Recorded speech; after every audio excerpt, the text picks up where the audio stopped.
For years, challenges have been gathering to the principles we hold dear, and we must take them seriously.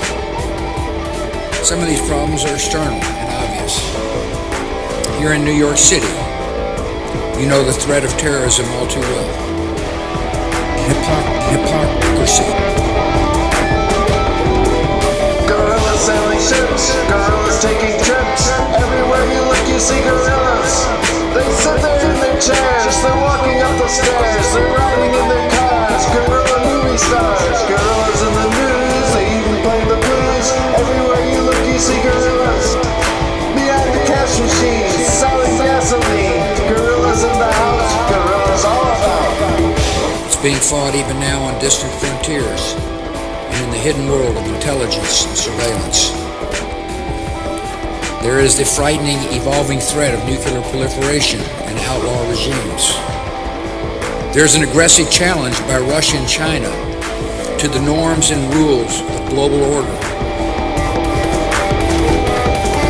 There's gorillas in the street, everyone you meet, everywhere you look is a gorilla. Gorillas in the back, gorillas driving tanks, gorillas on space, gorillas in your face, gorillas in your house, running all about. Everywhere you look is a gorilla. Your brother's a gorilla, your sister's a gorilla, your folks are both gorillas, you are a gorilla.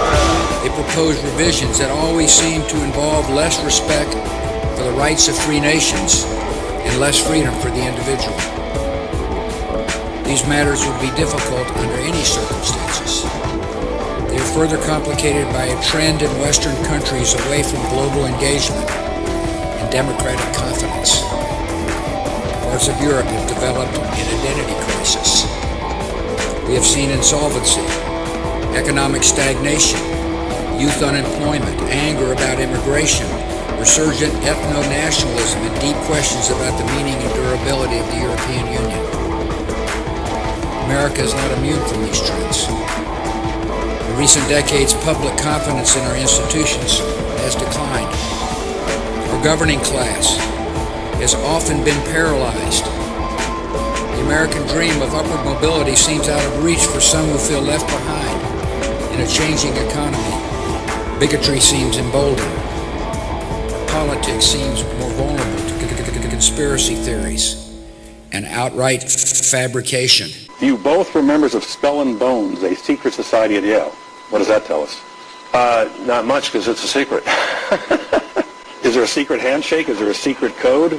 I wish there were something secret I could manifest. 322, a secret number? There are all kinds of secrets.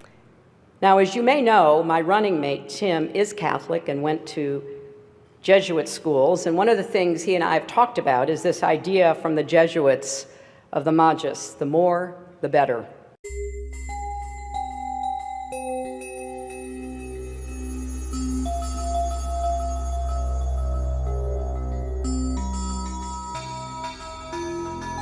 That for the first time in human history, for the first time in all of human history, almost all of mankind is politically awake.